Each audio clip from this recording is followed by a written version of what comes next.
뭐지? 그걸 뭐라 그러나요? 이 세상에 태어나는 거는 순서가 있지만 네. 가는 건 네. 순서가 없다 그러잖아요. 와, 다 한 번에 끝났어. 끝났어. 우리 이상우님 좋아.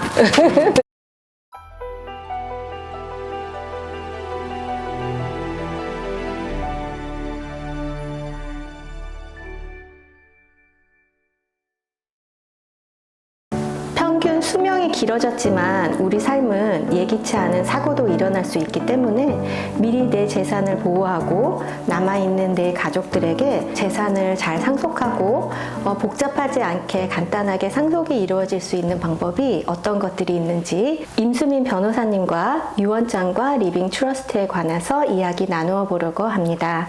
안녕하세요, 변호사님. 네, 안녕하세요. 조지아에서 법적으로 효력이 있는 유언장을 준비하려면 어떤 것들을 준비해야 할까요? 그러니까 엄격하게 말하면은 유언장은 이제 내가 종이 한 장에다가 내 이름은 누구고 내가 세상을 소천하게 되면 어떤 식으로 내 재산을 관리하고 이렇게 디스트리뷰트 해달라는 거를 사인을 하시면 그 자체로서 유언장은 효력은 있는 거는 맞긴 맞아요. 네. 그런데 이제 문제가 뭐냐면 증인이 없는 상태에서 사인하신 유언장은 나중에 그 유언장을 갖고 자손들이 코트에 가서 판사한테 보여줬을 때 이 유언장이 진짠지 안 진짠지를 증명을 해주셔야 되거든요. 네. 그러니까 그건 무슨 말이냐면 만약에 예를 들어서 캐롤 선생님이 유언장을 그런 식으로 이제 종이 한 장에다 필적으로 쓰셨어요. 네, 내가 내 유언장을 쓴 거죠. 그렇죠. 네. 쓰셨는데 그걸 이제 쓰시고 나서 혼자 쓰시고 돌아가셨어요. 그러면 이제 자제분들이 그걸 가서 코트에 가서 우리 어머니 유언장이 이거니까 인정을 해주세요라고 그러면 그 판사가 우리 선생님이 사인하신 그 유언장을 본 사람을 데리고 오라 그래요. 네. 그래서 그 사람이 코트에 가서 증언을 해줘야 되거든요. 네. 그러니까 내가 우리 캐럴 선생님이 유언장을 사인한 걸 내가 직접 봤고 내가 봤을 때는 우리 캐럴 선생님은 이제 그 정신적으로 무슨 뭐 디멘차가 있었거나 무슨 문제가 없었고 누구 강요하면서 사인한 게 아니라는 걸 증인을 해주셔야 되거든요. 네. 근데 그게 생각보다 증인 찾기가 힘들죠. 왜냐하면 그 우리 캐럴 선생님이 뭐 옆에 증인이 있었다 그러면 캐럴 선생님이랑 그 증인이랑 비슷한 연대일 거 아니에요. 네. 그래서 캐럴 선생님이 만약에 돌아가셨다면 그 사인하신 본 분도 안 계실. 그렇죠. 네. 그러면은 그 유언장은 법적인 효력을 못 볼 수가 있어요. 증인이 필요하다는 것 자체를 모르시는 분들이 네. 많이 계실 것 같아요. 네네. 그러면 이제 본인이 쓰지 않고 또 많은 분들이 변호사님하고 같이 유언장을 준비하잖아요. 네네. 그럴 경우에는 어떻게 되나요? 그러니까 조지아에서는 self-proving affidavit이 네. 있는 will을 recommend 하거든요. 네. 이제 그거는 변호사 사무실에 가서 작성을 하시면 이제 내용은 뭐 비슷하고 그리고 이제 그 위원장에 공증인 한 명 사인하고 그리고 공증인 이외에 witness가 2명이 또 사인을 하는 거예요. 그러니까 3명이 엑스트라로 사인을 하는 거죠. 네. 근데 그 애피데이빗의 내용을 보면 나는 누구누구고 네. 우리 캐럴 선생님이 사인을 하셨을 때 내가 사인하신 거를 직접 뵙고 내가 봤을 때는 이제 멘털 커패시티에 문제가 없었다고 증인을 해주는 거예요. 네. 그래서 그 위트니스가 돼 있고 공증이 돼 있으면은 법원에서 자동적으로 그 유언장을 인정을 해주게 돼 있어요. 본인이 유언장을 만들고 변호사님하고 만들고 중간에 또 수정도 가능한가요? 네, 네. 유언장은 언제든지 뭐 수정은 가능하시죠. 언제든지 바꾸셔도 돼요. 그럼 재산 상속을 위해서 유언장을 변호사님과 만드신 분들은 증인을 데리고 가야 되는 그런 절차를 줄일 수 그렇죠. 있지만 변호사 사무실에 이제 네. 일하시는 분들이 공증해주고 증인해주면 되는 거죠. 유언장만 했다고 이제 그걸 갖고 상속 처리를 할 수 있는 건 아니고요. 유언장은 내가 소천하면 이런 식으로 이제 돈 계산을 재산 분할을 해달라고 하는 거기 때문에 그거를 판사한테 가서 제출을 하고 판사가 이제 그거를 본 다음에 내가 그 부채에 있던 그 크레딧한테 다 노티스를 줘야 돼요. 한 달 동안. 네. 그럼 이제 한 달 동안 노티스를 준다는 건 이제 그 카운티마다 법적인 뉴스페이퍼가 있거든요. 네. 그러니까 그 신문에다가 공고를 해야 되는 거예요. 네네. 오늘 무슨 날짜에 누구누구가 돌아가셨는데 혹시 이분한테 돈을 받으실 분이 있으면 여기다가 클레임을 하시라고 한 달 동안 계속 그 광고가 나가고요. 이제 그러고 나서 이제 60일 있다가 판사가 사인을 해주면 그때 가서 이제 돌아가신 분이 있는 집을 처리하든지 뭐 뱅크 어카운트를 처리를 하든지 그럴 수가 있는 거죠. 그러면은 어떤 분이 유언장도 안 만드시고 돌아가시면 어떻게 되나요? 만약에 유언장을 안 만들고 돌아가시면은 많은 분들이 생각하는 게 정부에서 가져가는 건 아니고요. 네. 그러니까 정부에서 가져갈 땐 진짜 아무런 친척도 없었을 때 그때는 가능하지만 이제 자제분도 계시고 남편도 계시다면 예를 들어서 뭐 제가 유언장 없이 하늘나라에 갔으면 저희 신랑이 50% 가져가고 제가 애가 2명이니까 25% 가져가는데 여기서 키가 뭐냐면 지금 저희 애들이 18살이 아직 안 됐거든요. 네. 그러니까 법원에서는 친아빠가 우리 신랑이긴 하지만 네. 우리 신랑이 우리 애들 몫까지 그 자산 관리를 안 해주게 해요. 예, 그러면 우리 신랑은 그 자기 돈을 써서, 그러니까 저 에스테이트에서 우리 애들을 위해서 따로 그 변호사를 선임을 해야 되는 거예요. 예. 약간 법적 대리인 같은 그렇죠. 그런 선임을 네. 해서. 근데 그 돈이 제가 있는 그 에스테이트에서 페이를 해야 되니까 유언장을 해놓으시는 게 좋죠.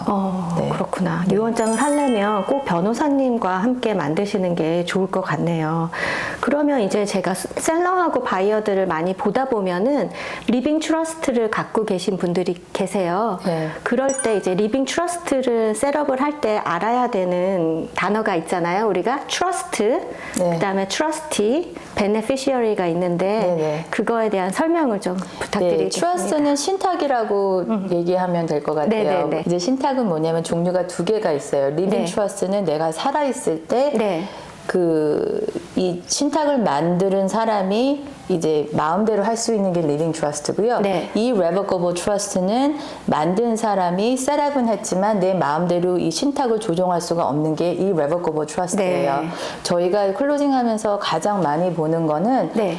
리빙 트러스트고요. 네. 리빙 트러스트에서 그랜토는 셋업한 사람이 그랜토고요. 네. 그리고 리빙 트러스트에서 베네피시어리에도 셋업한 내가 되는 거죠. 내가 그쵸, 살아있는, 살아있는 동안은. 살아있는 동안은. 네.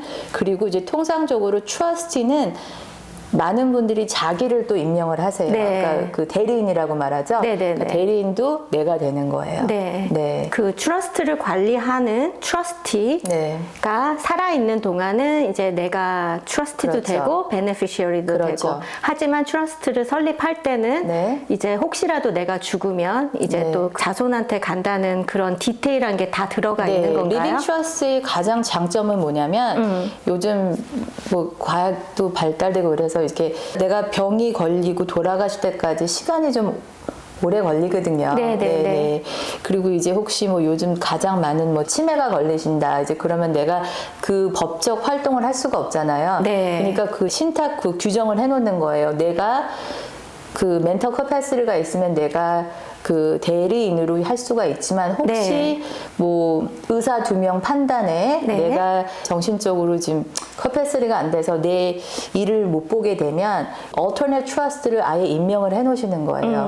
그러면 그게 남편이 될 수도 있고 남편 플러스 애들이 될 수도 있고 아니면은 뭐 진짜 믿을 만한 지인이 되실 수도 있는 거고요. 네. 네. 그럼 리빙 트러스트를 셋업할 때 변호사님과 미팅을 하기 전에 내가 준비해야 될 서류는 어떤 것들이 있고 내 자산에 어떤 것들이 리빙 트러스트에 네. 포함시킬 수 있는지 알려주세요. 네, 리빙 트러스트에 이제 포함되는 거는 이제 내가 원하는 자산은 다 리빙 트러스트 안에 넣을 수가 있어요. 네. 그리고 리빙 트러스트 그 서류에 보면은 내가 있는 자산은 뭐 스케줄 A, 스케줄 B, 스케줄 C에서 이렇게 다 나열하게 돼 있는데 네. 트러스트를 타주에서 만드신 분들을 이제 가끔 가다 보면 어떤 게 미스테이크냐면 조지아 같은 경우에는요. 네. 부동산을 트러스트 이름으로 홀드를 하고 싶으시면 네. 그 트러스트 서류에 이 집 ABC 집은 트러스트 소유라고 적으셔도 네. 등기가 트러스트 이름으로 되어 있지 않으면 네. 인정이 안 돼요. 그러니까는 만약에 뭐 렌트집을 10개를 소유를 했는데 그거를 다 트러스트 이름으로 홀드를 하고 싶으시면 등기를 다 바꾸셔야 되는 거죠. 트러스트 이름으로. 먼저 변호사님과 함께 리빙 네. 트러스트를 셋업을 하고 네. 나서 내가 갖고 있는 집의 등기를 네. 트러스트로 다 바꾸라는 말씀이시죠? 그렇죠. 만약에 네. 그 내가 트러스트 서류에는 내가 갖고 있는 모든 거를 다 트러스트 이름으로 할 거라고 해도 네. 등기 자체를 트러스트 이름으로 이전하지 않으면 네. 그 부동산은 개인 자산으로 취급이 돼요. 네. 그러니까 나중에 파실 때 네. 트러스트를 해놓으시면 나중에 이제 뭐 돌아가시거나 뭐 디멘차가 생겼을 때 트러스트가 대행을 해주면 되니까 코트에 갈 필요가 없거든요. 네. 그런데 그 등기를 트러스트 이름으로 안 바꿔 놓으셨으면 코트에 또 가셔야 되는 일이 생기는 거죠. 그렇구나. 네. 그러면 예를 들어서 캐롤 앤 클레어 트러스트가 있어요. 네. 그리고 트러스티가 캐롤 앤 클레어예요. 네. 그러면은 부동산 그 서류에 누가 네. 사인을 할 수 있나요? 그거는 이제 어떻게 셋업하냐 틀리는데 우리가 진짜 믿는 사이면 네. 캐롤 선생님이 혼자 하셔도 되고 아니면은 둘 다 같이 이행을 해야 된다. 이제 그걸 조항은 내가 넣기에 어떻게 따라서 되는 거에 따라 틀린 달라지는구나. 거죠. 예, 예. 그러니까 많은 부부들은 either or라고 쓰시는 분도 있고 네. 어떤 분들은 그냥 다 같이 하시고 싶으신 분도 있고. 아, 그렇구나. 네. 그러면 이제 유언장은 우리가 프로베이 콜트를 거쳐가지고 네. 여러 가지 법적 절차를 거쳐서 상속이 이루어지는데 네. 리빙 트러스트의 상속은 어떻게 되나요? 리빙 트러스트는 코트에 갈 필요가 없는 거죠. 왜냐하면 소천하시면 어떤 식으로 이제 재산을 분배를 해달라고 벌써 말을 해놨기 때문에 네. 코트에 갈 필요가 없는 거예요. 네. 너무 편리할 것 같으네요. 근데- 코트 가기 너무 싫어요. 편리는 한데 주자에서는 항상 부동산 이름을 네. 트러스트 이름으로 벌써 다 이전을 해 놓으셔야 돼요. 네. 그것만 주의하시면 될 것 같아요. 네, 그러면 또 많은 분들이 유언장을 만드는 것과 리빙 트러스트 만드는 거에 대한 그 가격도 되게 궁금해 하실 것 같아요. 케이스 바이 케이스 다르겠지만. 케이스 바이 케이스지만 트러스트를 만드시는 분들이 거의 한 3배 정도 차이 난다고 생각하시면 돼요. 네. 근데 또 이렇게 생각하시면 네. 유언장이 지금 하는 거는 저렴하지만 네. 그걸 갖고 어차피 코트에 가서 네. 또 절차를 밟아야 되니까 네. 그 돈을 지금 내가 살아생전에 내가 미리 세이브 준비를 한다고 해도 해놓고, 그쵸. 나중에 자손들이 코트 가서 또 비용이 발생되잖아요. 그러니까 그거를 감안하면 비슷한 게 아닌가 생각이 되네요. 네. 내가 지금 리빙 트러스트를 셋업했을 때 집이 세 채가 있었어요. 네. 그리고 계속 그걸로 사고 팔고 해도 네. 변경이 살짝 돼도 괜찮은 거죠? 그렇죠. 네. 네. 그러면 당연히 집을 일단 소유하고 계신 재산이 있으신 분들은 꼭 변호사님과 리빙 트러스트를 셋업해서 내 재산도 보호하고 편리한 상속도 할 수 있게 되면 너무 좋을 것 같습니다. 네. 오늘 더 뭐 알려주실 얘기는 없으실까요? 나중에 이제 트러스트 같은 거 이제 셋업하실 때 네. 변호사한테 미리 가기 전에 이제 어느 정도 생각을 미리 하시고 오시는 게 나을 것 같아요. 네, 어떤 사람을 지정할 건지, 어떤 어떤 사람을 재산을 지정하고 싶은지, 그리고 이제 나중에 내가 내 법률적인 일은 못 벌 때 그 determination은 뭐 옵션이 여러 가지가 있어요. 네. 내 와이프가 봤을 때 내가 못 한다 그러면은 그때부터 나는 다른 사람이 이제 트러스티가 된다. 네. 아니면 어떤 분들은 뭐 의사 2명이 지정을 했을 때, 네. 어떤 분들은 의사 2명 플러스 와이프 뭐 그렇게 하시거든요. 네. 근데 그런 거를 이제 미리 생각을 좀 해보시고 예, 가장 중요한 게 이제 내가 내일을 못 볼 때 누구한테 맡길 수가 있느냐, 그거를 이제 미리 생각하고 오시면은 편할 것 같아요. 이 세상에 태어나는 거는 순서가 있지만 네. 가는 건 네. 순서가 없다 그러잖아요. 그러니까 미리 준비하시면 정말 좋을 것 같고요. 더 자세한 내용은 우리 임수민 변호사님과 함께 개인적으로 상담하시면 좋을 것 같고요. 오늘 시청해 주셔서 너무 감사드립니다. 감사합니다. 감사합니다.